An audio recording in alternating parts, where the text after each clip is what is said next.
Welcome Indian fight junkie. Indian fight junkie में आप सभी का स्वागत है। आज की सारी बुरी अच्छी और टुच्ची खबरों के साथ आपके सामने मौजूद हैं। मैं आगे बढ़ूँ उससे पहले मैं आपको एक चीज़ बता देता हूँ कि UFC 295 का जो टाइमिंग है वो हल्का सा चेंज हो गया है। 7:30 बजे की जगह UFC 295 जो है 8:30 बजे आएगा सुबह। So that is a better thing for us, right. आगे बढ़ते हैं और UFC और MMA और कॉम्बैट स्पोर्ट की दूसरी खबरों के साथ आपसे बात करते हैं। बट आगे बढ़ने से पहले सब्सक्राइब करके बेल आइकन क्लिक करिए, क्योंकि ये कॉम्बैट स्पोर्ट का सबसे बेहतरीन चैनल है। सबसे पहली खबर तो इस्लाम मकाचेव और चार्ल्स ओलिवेरा को लेकर है।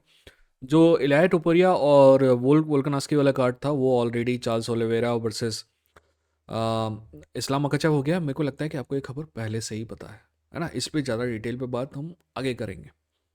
दूसरी खबर जो है वो डैरेन डेल को लेकर है। डैरेन डेल ने कहा है कि वो वापसी कर रहा है। ठीक है, डैरेन डेल ने कहा है कि वो वापसी कर रहा है और इंस्टाग्राम में कुछ पोस्ट डाले हैं जहाँ पे वो बॉक्सिंग करते नज़र आ रहा है और वो माइक पैरी को काइंड ऑफ चैलेंज कर रहा है। पर इंटरेस्टिंग बात यह है कि माइक पैरी ने उसको भी पहले चैलेंज किया था, तो आपका डैरेन टेल जो है उससे फाइट करने को तैयार था, बट बेयर नकल पे नहीं। और माइक पैरी आजकल जो ज़्यादातर फाइट कर रहा है वो बेयर नकल पे कर रहा है, इसलिए ये बकचोदी चलने देते हैं। मैं आपको ना ये बात कहना चाहूँगा कि जहाँ तक वैसे मैंने एक नया चैनल चालू किया जिसका लिंक शायद डिस्क्रिप्शन में होगा, नहीं होगा तो मेरे एंड स्क्रीन में आएगा। ज़रूर देखेगा आप उसको, राइट। मैंने उसमें काफ़ी मेहनत की है। एनीवेज, तो डैरेन टेल के बारे में मेरा ये मानना है कि डैरेन टेल का कैरियर बर्बाद करने में डेना वाइट का बहुत बड़ा हाथ है। क्या होता है कि कभी कभी आप किसी फाइटर को स्लो ट्रैक करते हैं और किसी फाइटर को फास्ट ट्रैक करते हैं। मैं आपको दोनों के एग्जाम्पल देता हूँ। जैसे कि शॉन ओमैली है। शॉन ओमैली को स्लो ट्रैक किया गया, यानी कि उसको सही कंपटीशन से फाइट कराई गई जो उसके लेवल का या उससे नीचे के लेवल का है, ताकि धीरे धीरे उसका कॉन्फिडेंस बिल्ड हो, ताकि धीरे धीरे उसकी स्किल भी साथ में बेहतर हो। ठीक है। एक और स्लो बिल्डअप का एग्जांपल है आपका कॉनर मैकग्रेगर। कॉनर मैकग्रेगर का मैचअप इतना शानदार तरीके से किया गया कि उसको शुरू में सिर्फ स्ट्राइकर से फाइट कराई गई और फिर थोड़े ऐसे लोगों से फाइट कराई गई जो कम रेसलिंग करते हैं, फिर धीरे धीरे परफेक्ट फाइटर से फाइट कराई गई। देखिए, कहने का मतलब है स्लो रोल किया गया, क्योंकि उनको पता था कि उनके हाथ में स्टार है, वो भी परफेक्ट था, है ना।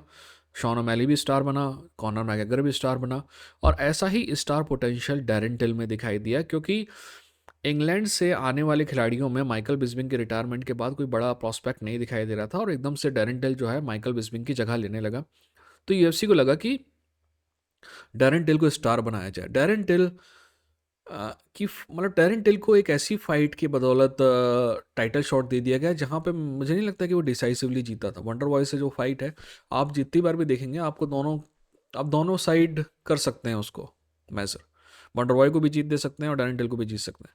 और इतनी कोई खतरनाक मतलब डिमॉन्स्ट्रेटिव जीत विंस नहीं थी डैरेन टिल की जब उसको टाइटल शॉट दे दिया गया, पर यूएफसी को लगा कि वो तैयार है, और फिर वो तैयार नहीं था। ठीक है। और वो जो नॉकआउट किया टायरन वुडली ने, उसके बाद डैरेन टिल का कैरियर ऐसे डूबा कि उसका कोई अंदाज़ा नहीं है। जबकि मेरा मानना है कि अगर डैरेन टिल को सही समय दिया जाता, धीरे धीरे उसको स्लो रोल किया जाता, तो he could have been something. खैर, अगली खबर की तरफ चलते हैं। अगली खबर जो है वो है इस्लाम माकाचेव और कॉनर मैकग्रेगर को लेकर। आप सभी को पता है कि ये लोग पिछले कुछ दिनों से ट्विटर में एक दूसरे को कुछ दुनिया भर की चीज़ें बोल रहे हैं, और ऐसी फीलिंग अगर आपको ये गलत फहमी है तो मैं दूर कर देता हूँ। अगर आप में से किसी को ऐसा लगता है कि यार कॉनर मैकग्रेगर तो अभी अभी ज़्यादा कुछ फाइट नहीं किया है और अभी यूसाडा के पूल में है वैसे कॉनर, बट मेरे को नहीं लगता है कि वो कितनी देर चलेगा, क्योंकि दिसंबर में यूसाडा का कॉन्ट्रैक्ट खत्म हो जाएगा। ठीक है ना, दिसंबर में आने में सिर्फ ज़्यादा से ज़्यादा 40 दिन बचे हुए हैं। सॉरी, 40 दिन नहीं बचे हुए, 55 दिन बचे हुए हैं। एनीवेज, तो अगर आपको ये लगता है कि कॉनर मैकग्रेगर को फाइट का मौका नहीं मिलेगा जब तक कि वो पूरे 6 महीना यूसाडा में नहीं रहेगा, या कम से कम 2-3 फाइट नहीं करेगा, उससे पहले उसको टाइटल शॉट नहीं मिलेगा, तो आप पता नहीं कौन सी दुनिया में जी रहे हैं। क्योंकि कॉनर मैकग्रेगर अगर चाहेगा तो इस्लाम के खिलाफ उसको फाइट मिल जाएगी। अब क्या इस्लाम को ये फाइट लेनी चाहिए? बिल्कुल लेनी चाहिए, क्योंकि इस पर पैसा मिलेगा। सी, एज अ फाइटर आपका गोल क्या है? एज अ फाइटर आपके दो गोल हैं। पहला, अपने समय में ज़्यादा से ज़्यादा, कम से कम रिस्क में ज़्यादा से ज़्यादा पैसा कमा जाए। याद, कम से कम रिस्क में ज़्यादा से ज़्यादा पैसा कमाया जाए। तो कॉनर मैकग्रेगर के खिलाफ इस्लाम मकाचेव की फाइट वैसे ही है। और दूसरा, एक्सीलेंस प्राप्त किया जाए, राइट, कि अपने फील्ड में यार कि ही फॉट एवरीबडी। तो मुझे पता है कि आप में से कई लोगों का ये मानना है कि कॉनर हैज़ गॉन और ऑल दैट, पर जब कॉनर अपने पीक पे था ना, to be honest he was one of the best of his generation. तो जो एक्सीलेंस वाली बात है ना, वो तो कॉर्नर से फाइट में नहीं मिलेगी, बट पैसा मिलेगा, राइट। एक्सीलेंस से ना, आपको जब भूख लगेगी ना, तो आप वो ना एक्सीलेंस में डुबा के रोटी नहीं खा पाओगे। पर जो पैसा है ना, उससे खरीदी हुई दाल में रोटी डुबा के खा सकते हो, राइट। या फिर जो भी खाना है खा सकते हो, ज़रूरी नहीं है कि रोटी खाओ, है ना। चिकन, मटन, अंडे कुछ भी खा सकते हैं, पर उसके लिए पैसा लगता है। एक्सेलेंस को आप खा नहीं सकते। तो ये पैसे कमाने का दौर है। और जहाँ तक एक्सेलेंस की बात है, मेरा मानना है कि कई लोग मुझसे अग्री नहीं करते हैं, ठीक है ना। मेरा मानना है कि Islam needs to go to 170 now, and he needs to end his career in 170। ठीक है, वैसे आप बताइएगा कि आप मुझसे अग्री करते हैं तो क्यों करते हैं, और डिसएग्री करते हैं तो क्यों करते हैं। क्योंकि आपके अपने ओपिनियन बहुत ज़रूरी है, ठीक है। अरे हाँ, तो कॉनर मैकग्रेगर की जो ऑफ़र है उस पे डायरेक्टली इस्लाम ने तो कुछ नहीं कहा है, बट इस्लाम की टीम ने बिल्कुल जवाब दिया है कि they are ready for that, right. Because everybody know it's a easy money fight for Islam. अगली खबर जो है बहुत छोटी सी खबर है जॉन जोन्स के बारे में। जॉन जोन्स का कहना है कि अगले साल जून तक वो तैयार हो जाएगा, बट टू बी ऑनेस्ट मुझे नहीं लगता कि ऐसा पॉसिबल है, क्योंकि जॉन जोन्स, देखिए, जॉन जोन्स एलीट एथलीट है, इस बात पे कोई शक नहीं है, बट जॉन जोन्स, वो कहते हैं ना, वो 19 साल का लौंडा नहीं है, ठीक है। तो उसके रिकवरी में थोड़ा टाइम लगेगा। अगली खबर पे चलते हैं। अगली खबर जो है वो इसराइल अदेसानिया को लेकर है। देखिए, जहाँ तक इसराइल अदेसानिया की बात है, तो इसराइल अदेसानिया के मुंह से दो तरीके की बातें निकली हैं, तीन कह सकते हैं। पहला तो इसराइल अदेसानिया ने फाइट के कुछ दिनों बाद कहा कि मैं थोड़ा लंबे समय के लिए फाइट गेम से बाहर रहना चाहता हूँ। अब लंबे समय को इसराइल अदेसानिया ने डिफाइन नहीं किया कि कितने महीने या फिर कितने साल। फिर जब सऊदी अरेबिया इसराइल अदेसानिया गया तो उसने कह दिया कि मैं अभी अगले 3 साल नहीं आ रहा, है ना। तो हमें लगने लगा कि इसराइल अदेसानिया लंबे समय के लिए गेम से बाहर है। वैसे गेम से आप कितने समय के लिए भी बाहर हो, पाउंड फॉर पाउंड रेटिंग में बाहर नहीं होते हो आप, है ना। वो अलग बख्श होती है, एनीवेज। पर अभी रिसेंटली जो मैसेज आया है इसराइल अदेसानिया की तरफ से कि यू नो मार्च में सऊदी अरेबिया में शायद वो फाइट कर सकता है। अब आपको क्या लगता है कि मार्च में फाइट करेगा कि नहीं करेगा? अगर आप मुझसे पूछें, तो पहली बात तो मुझे इस बात पे कभी विश्वास नहीं हुआ कि इज़राइल अदेसानिया लंबे समय के लिए गेम से बाहर गया है। मेरा मानना है कि इज़राइल अदेसानिया 2024 में फाइट करेगा, बट 2024 में मार्च में फाइट करेगा कि नहीं करेगा, that I don't know, really I don't know. अगर कोई खबर आती है तो मैं आपको बताऊंगा। अगली खबर, मार्क जकरबर्ग और इलॉन मस्क को लेके। भगवान कसम मैं इस बारे में बात नहीं करना चाहता, बट क्योंकि बात चल रही है तो कर लेते हैं। सॉरी, मार्क जकरबर्ग का कहना है कि उसका एसीएल टीयर हो गया है, इस वजह से वो, यार क्या बताऊँ, इस वजह से वो फाइट नहीं कर पा रहा है, अगले साल फाइट करेगा। यार ये चूतियापा ना इनका चलते रहेगा, इस वजह से फाइट नहीं कर पा रहा हूँ मैं। अपनी उम्र देखी है मार्क जकरबर्ग, इलॉन मस्क की उम्र देखी है, अपना फिजिक देखा है, इलॉन मस्क का फिजिक देखा है, राइट। एनीवेज, मैंने तो आप तभी कहा था आपको कि ये चूतियापे पे भरोसा मत करो, ये कभी नहीं होने वाला, ये कभी नहीं होने वाला, ठीक है। ऐसा नहीं कह सकते, नेवर से नेवर, बट चलो ठीक है, 2% चांसेस है किसके होने के, ठीक है।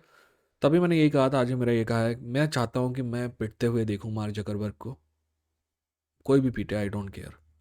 एलॉन मस्क के लिए थोड़ी बहुत सिंपैथी है मेरे दिल में, क्योंकि he is a real genius. ये एलॉन इसके जैसा चोर नहीं है वो, बट बोलीविया के बारे में उसने ऊटपटांग चीज़ें कह के मेरा दिल तोड़ दिया, और I don't like him that much any more. तो मैं उसको भी पिटते हुए देखना चाहता हूँ, ठीक है ना। अब कोई भी पीटे, आई डोंट केयर। एनीवेज, इनका कहना है कि भाई साहब इंजर हो गए हैं, है ना, जैसे सीरियसली फाइट कर रहे थे, चूतिए साले। अगली अगली खबर जो है वो स्ट्रीमिंग को लेकर है। नेटफ्लिक्स का कहना है कि, सबसे बड़ी बात तो मैं आपको शायद बताना भूल गया, शो टाइम बॉक्सिंग का आखिरी इवेंट आने वाला है, उसके बाद शो टाइम बॉक्सिंग कोई भी इवेंट प्रोड्यूस नहीं करेगी। शो टाइम का जो मतलब जो एक्चुअली सीबीएस का जो स्पोर्ट्स डिवीज़न है वो पूरा का पूरा ही बंद होने वाला है। इंटरेस्टिंग बात यह है कि सारी कंपनियां बंद होती हैं जब वो फ़ायदे में नुकसान में होती हैं, बट एक्चुअली सीबीएस का स्पोर्ट्स डिवीज़न जो है, बॉक्सिंग डिवीज़न जो है, पिछले साल के सबसे अच्छे पेपर व्यू उसी ने दिया है, तो फ़ायदे में है, वो नुकसान में नहीं है। पर दूसरे जो डिवीज़न है उनका नुकसान इतना ज़्यादा है कि किसी न किसी को तो कट करना है, तो उन्होंने इसको कट कर दिया। एनीवेज, ये भी हो सकता है कि उनको फ्यूचर नहीं दिख रहा हो। खैर, वहाँ से वापस आते हैं। नेटफ्लिक्स का कहना है कि वो बॉक्सिंग स्ट्रीमिंग में इंटरेस्टेड है। फिर बाद में उनका कहा कि not not only boxing, they are interested in streaming any kind of combat sport, so that's a good news for us. क्योंकि देखिए, कई इवेंट ऐसे होते हैं कि पेपर व्यू नहीं मिल रहा है ना इंडिया में, उसके अलावा भी हमें कहीं कोई स्ट्रीमिंग नहीं मिलती है। किस्मत है कि यूएफसी की स्ट्रीमिंग हमें हमेशा मिल जाती है ना। तो दैट्स अ गुड थिंग। आपको पता होगा कि जैसे कि वन चैंपियनशिप जो है वो पूरी दुनिया भर में अमेजन प्राइम में स्ट्रीम होती है, इंडिया में नहीं होती, क्योंकि इंडिया में हॉट स्टार में वो होती है। और इससे जुड़ी एक और खबर यह है कि डिज्नी को काफ़ी सारा नुकसान हुआ है पिछले साल, पिछले लगभग 3 क्वार्टर से लगातार नुकसान में है डिज्नी। तो और डिज्नी की ही प्रॉपर्टी है हॉट स्टार इंडिया में।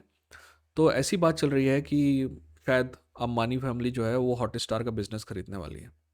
ठीक है। अगर ऐसा होगा तो मैं आपको बताऊंगा। अगर ऐसा होगा तो अपने को क्या फ़र्क पड़ेगा, अपने को सिर्फ फ़र्क पड़ेगा, अपने को कोई फ़र्क पड़ेगा नहीं, क्योंकि वन चैंपियनशिप की फाइट तो अपने को हॉटस्टार में देखने को मिलती है, चाहे तो किसी की भी बाप के पास हो, अपने को फ़र्क पड़ता है। बट इंटरेस्टिंग बात यह है कि हॉट स्टार में डिज्नी के बहुत सारे प्रोडक्ट हैं, है ना। तो हमें ये सोचना होगा कि अगर वो जियो फैमिली में आ जाता है डिज्नी फैमिली से हट के, तो क्या उसके पास वो सारे प्रोडक्ट रह जाएंगे? बहुत सारी मूवीज़ हैं, सीरियल्स हैं, देखना पड़ेगा।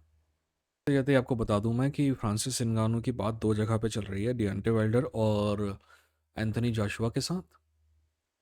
मेरे को लगता है कि अगर मेरे से पूछा है आपकी कौन सी फाइट देखना है, तो पहले तो मैं कहता कि डियंटे वाइल्डर वाली फाइट देखना है। But I want see Joshua fight first, because I think Francis Ngannou can defeat Joshua. I know it will be very very very very very difficult, but ये आदमी जो है ना, अपने को गलत साबित करता है। तो मैं चाहता हूँ कि जोशुआ को हराए वो। और डियोंटे वाइल्डर वाली फाइट जो है वो टॉस ऑफ फाइट है, both of them can win. Unbelievable power है डियोंटे वाइल्डर के पास भी, है ना। तो मिलते हैं अगली वीडियो के साथ। तब तक अब UFC 295 का वीक है ये, तो हर दिन कोई ना कोई वीडियो आएगा। कल हम ईरी प्रॉस का और एलेक्स परेरा के प्रीव्यू वीडियो की बात करेंगे, और भी बातें करेंगे। हाँ, लॉ सूट की बात भी करनी है हमें, है ना। उसके अलावा एक वीडियो है जो UFC को किस टाइप के फाइटर पसंद है, वो वाला है। इन सब पे काम चल रहा है, और जैसे ही मैं फाइनल पे पहुंचूंगा अपलोड कर दूंगा। ठीक है, अपना ख्याल रखिए, अपने को ख्याल रखिए। ये थे इंडियन फट जंगी, लड़ेंगे, जीतेंगे।